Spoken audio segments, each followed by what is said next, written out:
Masih worth it nggak beli Ortus yang gampang robek ini? Halo guys, selamat datang kembali dan mohon maaf lahir dan batin karena ini adalah video pertama yang sebenarnya kita rekam setelah libur lebaran. Dan by the way, kali ini gue akan menjawab pertanyaan netizen selama setahun ke belakang tentang Ortus, terutama seri Hyperblast ini, yang dimana mau di sosmed manapun kita banyak dapat cerita uppernya robek. Ya, sampel ini juga sama, uppernya robek, dan ini adalah sepatu yang disumbangkan oleh penonton kita, Kak Gilang. Terima kasih atas sumbangan sepatunya karena kita jadi bisa pelajarin bareng-bareng apa sih yang terjadi sama Ortus Hyperblast 2.0 ini setelah 1.300 km. Iya teman-teman, ini adalah sepatu daily trainernya Kak Gilang setelah dipakai 1.300 km. Gila ya, gue sampai merinding. Komitmennya sama lari itu sampai segitunya, dan dia bener-bener pakai sepatu ini secara serius daily ya. Beberapa insight menarik adalah sepatu ini masih enak banget soalnya setelah 1.300 km, dan gue akan buktikan nanti apa aja perubahan di midsole-nya. Dan perubahan yang paling kentara sebenarnya adalah di uppernya yang rusak ini. Kalian bisa lihat di beberapa titik ada robekan, terutama di titik yang sering dikeluhkan di samping bagian dalam ini ya. Nah, buat kalian yang pengen tahu lebih dalam tentang Ortus Hyperblast 2 ini, langsung aja kali ya kita gas bedah sepatunya.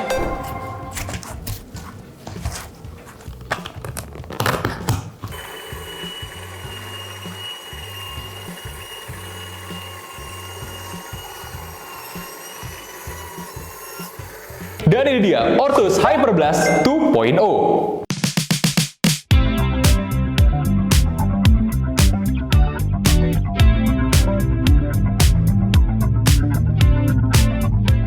Oke, langsung aja kita bahas tentang kekuatan uppernya. Apakah bener uppernya ini begitu lemah? Ternyata enggak. Jadi hasil pengetesan kita, menurut tes Dremel kita di upper yang ketebalannya 1,3 mm ini, dia itu termasuk yang tahan loh. Kita lihat ada dua lapisan meshnya, bagian luar dan bagian dalam, yang kemudian ini ya, jadi lining ya bagian dalamnya ini. Ternyata dia hanya rusak di bagian luarnya aja, padahal di sini nih, toe box yang tipis ini. Dan karena penasaran, kita sampai ngetes 2 kali, bahkan di titik yang lain, terutama yang agak tebal ini ya, itu dia justru tahan loh. Dan ini menurut benchmarking kita sangat layak dimasukkan ke dalam kategori ya 9 gitu ya, karena ini bener-bener bagus guys. Buat standar kita, ini sudah mendekati beberapa brand global, terutama brand Jepang yang terkenal durable. Ada apa ini? Ini ada sesuatu yang salah kah? Kok bisa sampai robek? Bagian lain yang mungkin sedikit kekurangan adalah daya tahan di bagian liningnya ya. Kayak kalian bisa lihat ini robek pun terjadi sebenarnya di saudaranya Hyperblast, yaitu Ortus Brisbane, yang kebetulan kita juga sempat tes kurang lebih sampai 3 juta langkah lebih di Australia dan New Zealand kemarin. Sama, masalahnya adalah di bagian lining ini. Jadi ternyata memang yang nggak tahan itu bukan upper, justru liningnya loh. Nah, untuk upper sendiri kita berikan ratingnya 9,5 berdasarkan hasil tes dan temuan kita di lab loh ya, yang kalian bisa lihat tadi itu seperti apa hasilnya. Nah, berarti sebenarnya dia bagus loh pemilihan material uppernya. Nah, ya udah kita lanjut dulu ke bagian lain. Pertama, kita akan masuk ke bagian midsole, teman-teman ya. Nah, untuk midsole sendiri, durometer kita temukan di bagian heel ini 12 HA dan bagian depan ini 14 HA di dalam kondisi baru. Nah, kita mengambil benchmarking dengan sampel Ortus Berlin ya, yang menggunakan midsole yang sama, bahan yang sama juga, yang kondisinya masih lebih fresh dan lebih baru sebagai benchmarking kondisi terbarunya. Ya, dimana harusnya ya, kondisi seperti itu kan bisa mencerminkan juga Hyperblast yang sama. Jadi, sepatu berbeda, tapi midsole sama, konstruksi dan bahan sama ya. Kita menemukan ternyata sepatu ini nih kondisi 1.300 km, dia durometer heel-nya itu 10 HA dan durometer forefoot-nya itu 13 HA, yang artinya dia hanya berubah sedikit. Keempukannya masih sama, jadi valid ya, seperti yang Kak Gilang bilang, kalau memang sepatu ini masih nyaman di 1.300 km. Artinya ini masih hidup dong si cushioningnya. Nah, gimana dengan energi return-nya atau resilience-nya? Kita coba simulasi drop ball buat cari tahu. Bagian heel ini ternyata setelah dipakai 1.300 km masih menghasilkan rata-rata pantulan 45 cm. Masih hidup guys, perbedaannya sangat tipis. Nah, gimana bagian forefoot foot bagian depannya nih ya. Kebetulan Kak Gilang cerita ini juga masih enak, masih hidup cushioning di depannya. Hasil tes drop ball kita di bagian depan sini menghasilkan pantulan 30 cm. Tapi setelah dipakai 1300 km, justru pantulannya lebih baik, yaitu di 46,5 cm rata-rata. Yang artinya setelah break-in, bahkan setelah pemakaian jangka panjang, dia itu justru lebih hidup si midsole-nya ya. Memang ternyata ada periode break-in, dan ini juga membuktikan kalau 1300 km tidak cukup untuk membunuh midsole Ortus Hyperblast ini. Gokil parah. Ini soal masih hidup guys. Tes Drometer, tes drop ball sudah membuktikan. Iya, data berkata ya teman-teman ya. Gue nggak lagi ngebullshit, itu faktanya. Dan ini membuat rating untuk midsole kita adalah 8 dari 10. Nah, gimana dengan outsole-nya? Oke, teman-teman lihat, ini sudah abrasi parah tapi belum hilang 1300 km. 1300 km sekali lagi teman-teman ya. Di beberapa area memang sudah hilang, tapi dia ketebalannya itu memang nggak tebel ya. Cuman sekitar 2,1 mm aja di bagian bola-bola kaki terutama. Jadi dia terbilang tipis. Nah, kalau kalian banyak yang ngeluhin dia abrasinya jelek, makanya kita cobain tes sesuai standar kita. Yang dimana kita benchmarking juga dengan tes yang sama pada Vibram dan Continental. Hasilnya dia berkurang 1 mm aja dengan tes yang sama. FYI, Vibram itu berkurang 0,5 mm dan Continental sekitar 0,5 sampai 0,7 mm dengan durasi yang sama, alat yang sama, tes yang sama. Yang artinya apa?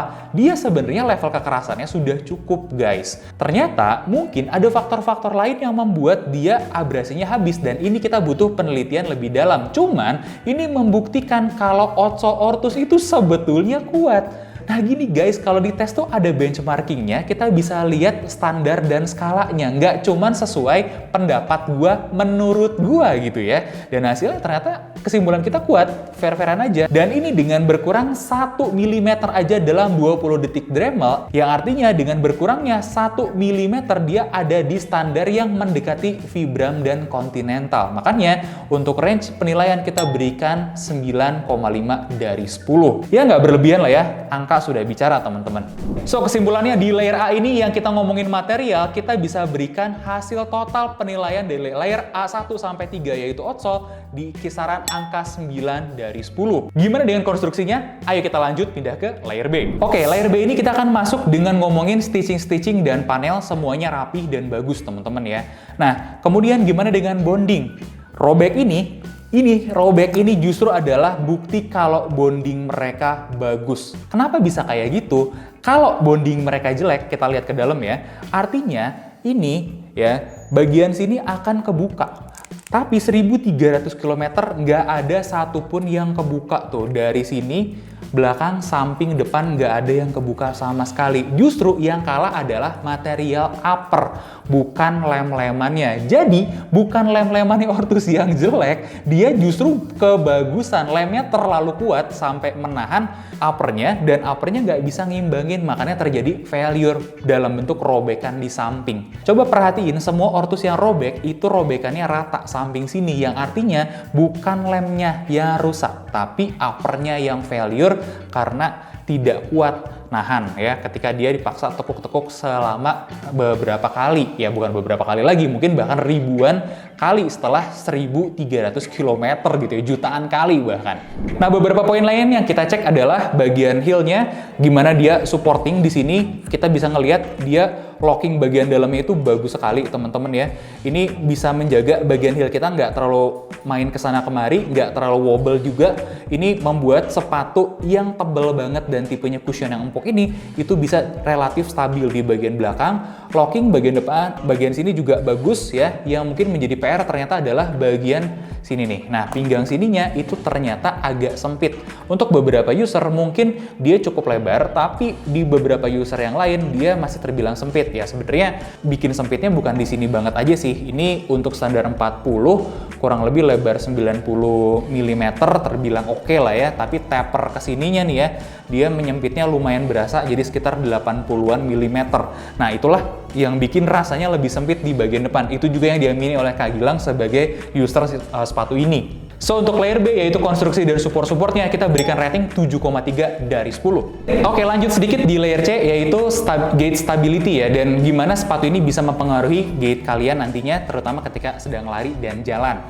Ya, beberapa hal menarik yang terjadi di sepatu ini adalah, dari depan ya, rockernya itu bagus, dia cukup agresif teman-teman ya, tapi ini juga tidak mengorbankan heel to toe dropnya, di mana heel to toe dropnya ini terbilang tinggi sebenarnya, memang itu di 11 mm, tapi yang dirubah ketinggiannya itu kebanyakan adalah di midsole-nya, dan kalian juga akan ngerasain toe off-nya itu bener-bener assisted banget dengan rocker ini ya. Good job, cuman teman-teman seperti biasa, kalau heel to toe dropnya relatif tinggi ya teman-teman, itu di 1 mm, artinya kita bisa consider juga nanti efeknya terhadap si lutut ya. Coba disesuaikan aja, bukan berarti dia juga jelek, karena pengalaman gue justru untuk lutut dia masih terbilang aman, geometrinya juga terbilang bagus teman-teman ya, dan untuk lari sih ini juga justru membantu ini ya, otot betis kalian atau otot calf kalian ya, jadinya loadnya lebih ringan gitu ya dengan kondisi seperti ini. Terus sebagai sepatu cushion dia terbilang stabil, dimana kita ngelihat 120 mm-an di bagian sini ya. Ini platform bagian bola-bola kakinya itu cukup melebar dan membantu kestabilan. Makanya ya gue sebenarnya suka banget ini sebagai salah satu sepatu cushion karena menjaga kestabilan tersebut. Cuman kalau secara personal gue disuruh pilih, gue lebih milih kestabilannya di Hyperblast yang pertama karena ketinggiannya lebih rendah juga. Makanya dia jadi lebih baik dan lebih stabil menurut personal opinion gue ya. Dan layer C ini kita berikan rating 7,5 dari 10.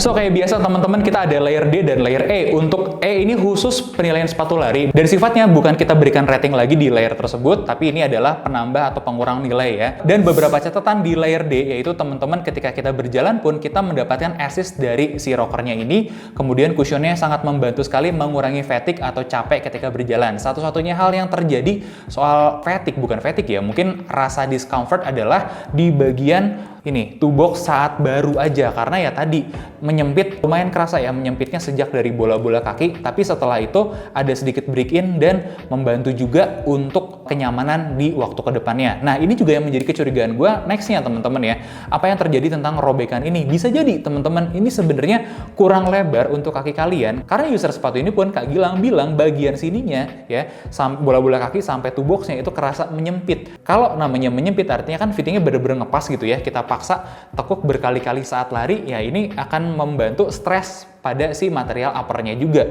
sehingga terjadi failure seperti ini. Dan kalau kita lihat sebenarnya dari segi material, dia memang sudah cukup oke, tapi sepertinya dengan kondisi seperti itu, solusi bagi pihak produsen adalah meningkatkan atau memberikan reinforcement di bagian sini nih, ya, bagian sini yang gampang robeknya. Jadi mungkin kita bisa expect di Ortus Hyperblast 3.0 bagian sininya sudah diberikan reinforcement atau digunakan material yang justru lebih kuat lagi untuk mensupportnya. Sedangkan solusi sementara bagi kita para usernya adalah kalau bisa upsize begitu sudah merasa toe boxnya sempit. Sederhana, tapi itu mungkin bisa memperpanjang atau mencegah lah kita dari resiko-resiko sepatu robek seperti ini. Jadi mudah-mudahan menjawab ya kenapa Ortus Hyperblast ini bisa robek di sini. Bukan bahannya jelek, bukan lemnya Ortus jelek, tapi memang ada kondisi-kondisi tertentu aja yang belum dipenuhi. Nah, ini harapannya kita bisa lihat improvementnya di 3.0 nanti. Gue sangat-sangat excited nungguin ya ketika mereka sudah ready nanti akan jadi seperti apa sih sepatunya. Sedangkan kalau kita bahas sedikit layer D tentang untuk lari ya teman-teman ya, nggak ada fatigue berarti dari Kak Gilang ketika mencoba sepatu ini, nggak ada masalah yang berarti juga. Pengalaman kita dengan Hyperblast pun sama teman-teman ya, nggak ada masalah yang bisa dibilang berarti, hanya masalah fitting biasanya satu. Terus yang kedua, ternyata setelah terjadi robekan di bagian lining sini, ini mengurangi comfort dan mengganggu teman-teman ya ketika dipakai lari. Nah pun begitu ketika kita lihat bagian dalamannya, ini ada beberapa robekan-robekan, jadi justru insole-nya ini juga yang mengganggu teman-teman ketika sudah robek. Nah, ketika dipakai di 1300 km. Solusinya si insole ini adalah diganti dengan insole baru jika sudah seperti ini kondisinya. Sedangkan ya ini yang agak susah, lining ini kalau udah robek-robek kayak gini pasti bikin gak nyaman. Reparasi lining, tapi rasanya reparasi lining tidak se-worth itu gak sih? Ya tapi anyway, menurut gue sih ini sudah cukup good job ya teman-teman ya untuk kelas sepatu harga 600-700 ribuan seperti ini. bisa dipakai di atas 1000 km dan bisa sangat diandalkan sekali untuk disiksa. Menurut gue value for money-nya dapat ya, bahkan beberapa poin menarik ya. Kak Gilang cerita, ada beberapa robekan di midsole-nya di awal-awal dia pakai karena ada beberapa accident. Nah, kita masih bisa lihat bekasnya di sini ya.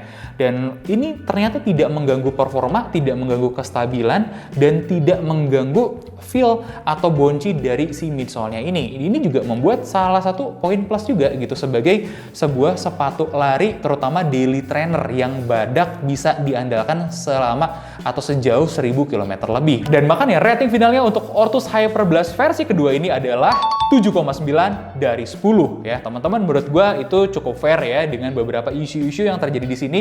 Cuman gue di sini hanya mengklarify ternyata temuan di lab kita, isu tersebut bukan karena mereka gagal bikin sepatu, justru karena ada beberapa hal yang lebih overkill daripada sepatu seharusnya, makanya sebagian materialnya itu justru jadi kalah. Dan ini sebenarnya sangat bisa diimprove lagi yang mungkin bisa kita expect terjadi di Hyperblast 3.0-nya nanti. Nah, begitupun dengan kondisi sepatu yang ternyata sangat overkill sekali setelah dipakai 1300 km, yaitu midsole-nya masih hidup. Dimana brand global pun belum tentu midsole-nya masih hidup setelah 1000 km gitu guys. Makanya ini menjadi salah satu sepatu yang bisa gua rekomen untuk daily trainer, sangat value for money di harganya dan sangat bisa disiksa untuk jangka panjang.